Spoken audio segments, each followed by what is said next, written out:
हम central government के ऊपर दबाव बनाएंगे, वो इसको पुरानी स्थिति में नहीं ले आती है, बहाल नहीं कर देती है। इतना ही नहीं बल्कि केंद्र व राज्यों में कांग्रेस, बीजेपी व अन्य जातिवादी पार्टियों की रही सरकारों ने इनका आरक्षण का कोटा अभी तक भी पूरा नहीं किया है। आपके हरियाणा प्रदेश में भी यही स्थिति है। हर विभाग में सीटें खाली पड़ी है, जिसे फिर अंत में किसी न किसी रूप में सामान्य वर्गों को ही दे दिया जाता है। पदोन्नति में आरक्षण को तो इन्होंने मान्य कोर्ट की आड़ में काफी हद तक खत्म कर दिया है। इसके साथ ही केंद्र व राज्यों की भी सरकारों द्वारा इन वर्गों के लोगों को प्राइवेट सेक्टर में आरक्षण दिए जाने की व्यवस्था किए बिना ही इनके ज्यादातर सरकारी कार्य अब यहाँ प्राइवेट सेक्टर के जरिए ही देश के अधिकांश बड़े बड़े पूंजीपतियों व धन्ना सेठों आदि को ही दिए जा रहे हैं, जिसके आपके यहाँ हरियाणा प्रदेश सहित पूरे देश में अब इन वर्गों के लोगों को आरक्षण का बहुत कम ही लाभ मिल पा रहा है। और इससे अब पूरे देश में दलितों व आदिवासियों के साथ साथ अन्य पिछड़े वर्गों को भी काफी ज्यादा नुकसान हो रहा है। जबकि अन्य पिछड़े वर्गों के लोगों को ये भी मालूम होना चाहिए कि इन्हें मंडल कमीशन की रिपोर्ट के तहत आरक्षण की सुविधा केंद्र में कांग्रेस पार्टी की रही सरकार में नहीं बल्कि बीएसपी के कड़े संघर्ष एवं अथक प्रयासों से केंद्र में रही श्री बीपी सिंह की सरकार में ही मिली है, जिसका भी अब यहाँ जातिवादी विरोधी पार्टियों की चल रही सरकारें इन्हें पूरा लाभ नहीं दे पा रही हैं। इसके साथ ही श्री बीपी सिंह की सरकार में ही इन वर्गों के मसीहा परम पूज्य बाबा साहब डॉक्टर भीमराव अंबेडकर को भी यहाँ भारत रत्न की उपाधि से सम्मानित किया गया है, जिसके लिए वो हर प्रकार से पात्र भी थे। जबकि इन्हें ये सम्मान इनके जीते जी केंद्र में रही कांग्रेस पार्टी की सरकार में ही बहुत पहले मिल जाना चाहिए था। लेकिन इस पार्टी की यानी कि कांग्रेस पार्टी की सरकार ने बाबा साहब डॉक्टर अंबेडकर के देहांत के बाद भी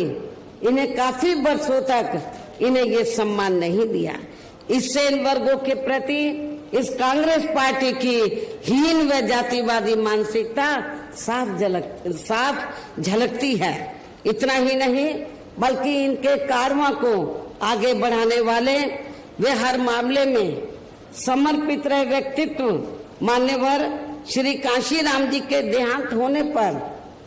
उस समय केंद्र में रही इसी कांग्रेस पार्टी की सरकार ने इनके सम्मान में एक दिन का भी राष्ट्रीय शोक घोषित नहीं किया था। इसके साथ ही इन वर्गों के लोगों को जुर्म जाति से निजात दिलाने के लिए जो भी यहाँ नियम व कानून आदि बने हैं तो उन पर भी केंद्र व राज्यों की सरकारें सही से अमल नहीं कर पा रही हैं, जिससे अब यह खासकर दलितों, आदिवासियों व अन्य पिछड़े वर्गों के ऊपर शोषण करने वाले लोगों का मनोबल और भी ज्यादा बढ़ रहा है। और ये सब हमें यहाँ आपके हरियाणा प्रदेश में भी काफी कुछ देखने के लिए मिल रहा है। इसी प्रकार हमें पूरे देश में मुस्लिम व अन्य अखिलेश समाज के लोगों की भी अधिकांश मामलों में हालत कोई खास अच्छी नजर नहीं आती है। इनके साथ साथ अपर कास्ट समाज व जाट समाज में भी खासकर गरीब लोगों की आर्थिक स्थिति अभी भी यहाँ आपके प्रदेश सहित पूरे देश में काफी ज्यादा खराब व दयनीय ही बनी हुई है। इनके अलावा आपके हरियाणा प्रदेश सहित पूरे देश में सर्व समाज में से विशेषकर यहाँ गरीब, मजदूर, किसान, कर्मचारी, छोटा व्यापारी एवं अन्य मेहनत कश लोग भी अपनी विभिन्न समस्याओं को लेकर अभी भी हमें काफी ज्यादा दुखी ही नजर आते हैं। और इनमें भी किसान वर्ग तो केंद्र में अभी तक की रही सभी सरकारों द्वारा बनाई गई उनकी गलत नीतियों के कारण अब काफी ज्यादा परेशान व दुखी भी रहा है और अभी भी है। लेकिन इन सब की मुख्य वजह हमारी पार्टी केंद्र में वे आपके हरियाणा प्रदेश में भी, यहाँ अब तक की रही अधिकांश विरोधी पार्टियों की सरकारों की गरीब व किसान विरोधी तथा इनकी जातिवादी, पूंजीवादी व संकीर्ण मानसिकता के तहत बनाई गई उनकी गलत नीतियों एवं गलत कार्य प्रणाली को ही काफी हद तक जिम्मेवार मानकर चलती है। और इस मामले में खासकर इनकी गलत आर्थिक नीतियों के वजह से ही आए दिन यहाँ पूरे देश में गरीबी, बेरोजगारी व महंगाई आदि भी काफी ज्यादा बढ़ रही है, जिससे आम जनता काफी ज्यादा परेशान व दुखी भी है। इसके साथ साथ अभी भी अपने देश में भ्रष्टाचार हर स्तर पर काफी ज्यादा फैला हुआ है, जिससे आपका खुद का अपना हरियाणा प्रदेश भी अछूता नहीं रहा है। और इन सब का मुख्य कारण हमारी पार्टी आजादी के बाद से लेकर अभी तक केंद्र व देश के अधिकांश राज्यों में तथा आपके खुद के अपने हरियाणा प्रदेश में भी ज्यादातर सत्ता यहाँ खासकर पूंजीवादी पार्टियों के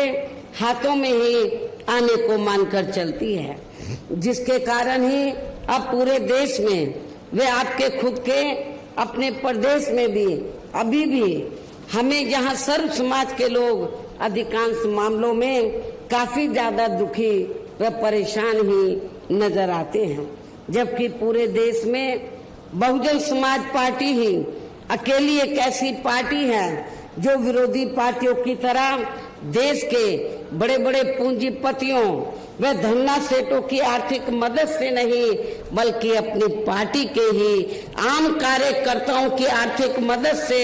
चुनाव लड़कर यहाँ केंद्र व राज्यों की भी सत्ता में आना चाहती है, ताकि हमारी पार्टी सत्ता में आने के बाद फिर बिना किसी दबाव के वे आजाद होकर सर्व समाज के लोगों की सभी समस्याओं का समाधान करके उन्हें हर मामले में वे हर स्तर पर यहाँ खुशहाल बना सके। और इसी आधार पर चलकर ही आबादी के हिसाब से देश के सबसे बड़े प्रदेश उत्तर प्रदेश में 4 बार हमारी पार्टी ने अपने नेतृत्व में वहाँ सरकार भी बनाई है। और हमने अपनी सभी चारों रही सरकारों में अपनी पार्टी की विचारधारा एवं सिद्धांतों के तहत चलकर वैसे तो वहाँ सर्व समाज के हितों का पूरा ध्यान रखा है, लेकिन सभी मामलों में प्राथमिकता पहले हमने वहाँ सर्व समाज में से विशेषकर उन दलितों, आदिवासियों, पिछड़े वर्गों, मुस्लिम व अन्य अकलियतों को तथा गरीब एवं असहाय लोगों को ही दिया है, जिनकी वहाँ हर मामले में व हर स्तर पर सभी विरोधी पार्टियों की रही सरकारों में उनकी हीन, जातिवादी, संकीर्ण व पूंजीवादी सोच होने के कारण काफी ज्यादा उपेक्षा की गई है। इसके साथ साथ हमने उत्तर प्रदेश में गरीब एवं बेरोजगार लोगों को दूसरी पार्टियों की रही सरकारों की तरह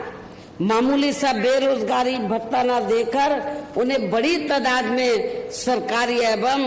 गैर सरकारी क्षेत्रों में स्थायी रोजगार भी उपलब्ध कराए। इसके साथ ही गरीब भूमिहीन लोगों को खेती करने के लिए उन्हें फ्री सरकारी जमीन भी दी है तथा गरीब आवासहीनों को जिनके पास रहने के लिए अपने पक्के मकान नहीं थे उन्हें उनके हमने 2-2 कमरों के पक्के मकान सरकार की ओर से फ्री में बना के दिए। और वहाँ पे जो उनकी और जरूरतें थी, शिक्षा की, हॉस्पिटल की, और भी जो जरूरतें थी रोजमर्रा की, उसका भी हमने वहाँ पर प्रबंध किया, जिससे वहाँ लाखों गरीब लोगों को काफी फायदा पहुँचा है। शहरों व देहातों को भी विकसित किया गया। डॉक्टर अंबेडकर ग्राम विकास योजना के तहत बड़े पैमाने पर उत्तर प्रदेश में देहातों को विकसित किया गया। मान्यवर श्री कांशीराम जी शहरी समग्र विकास योजना के तहत शहरों को विकसित किया गया और उन बस्तियों पर विशेष ध्यान दिया, उन बस्तियों की तरफ जहां पर दलित वर्ग के लोग और पिछड़े वर्ग के लोग रहते थे। तो जो पहले सरकारें रही तो जहां पर दलित और पिछड़े वर्ग के लोग रहते थे उनका वो विकास नहीं करती थी। तो गांव में जाते ही मालूम पड़ जाता था ये दलितों की बस्ती है, ये पिछड़ों की बस्ती है। तो हमारी पार्टी की सरकार ने डॉक्टर अंबेडकर ग्राम विकास योजना के तहत उत्तर प्रदेश में तो देहातों को विकसित किया और जहां पर दलित अन्य पिछड़े वर्ग के लोग रहते थे उनको हर सुविधाओं से डेवलप किया, विकसित किया और उसका असर ये हुआ कि चाहे वो दलित वर्ग के लोग हों या अन्य समाज के लोग हों, अपर कास्ट के भी लोग हों, तो जब वो गरीब लोग अपने बेटी की बहन बेटी की शादी करते थे तो सबसे पहले प्राथमिकता वो डॉक्टर अंबेडकर गांव को देते थे कि हमारी लड़की को सभी सुविधाएं मिलेंगी। इसके अलावा हमारी पार्टी की रही सरकार ने वहां विभिन्न क्षेत्रों में लगे लोगों के साथ साथ छात्रों, युवाओं, महिलाओं व बुजुर्गों आदि के हितों में भी अनेकों महत्वपूर्ण व ऐतिहासिक कार्य किए हैं जिनसे इन्हें काफी ज्यादा लाभ पहुंचा है। किसानों की भी अधिकांश समस्याओं का काफी हद तक समाधान किया गया है तथा उनकी फसलों का भी उन्हें समय से उचित दाम दिया गया है। इतना ही नहीं बल्कि हमने उत्तर प्रदेश में सर्व समाज के लोगों के ऊपर किसी भी प्रकार की कोई जुल्म जाति आदि भी नहीं होने दी है, बल्कि हमारी पार्टी की रही सरकार ने वहां जुल्म जाति करने वाले लोगों को बिना कोई देरी किए हुए उन्हें तुरंत ही जेल की सलाखों के अंदर भेजा है, जहां मेरी सरकार में उनकी सही व असली जगह होती है, जिसकी यहाँ आपके हरियाणा प्रदेश में भी काफी सख्त जरूरत है। इसके साथ ही हमारी पार्टी की रही सरकार ने अपने देश में दलित एवं अन्य पिछड़े वर्गों में समय समय पर जन्मे यहाँ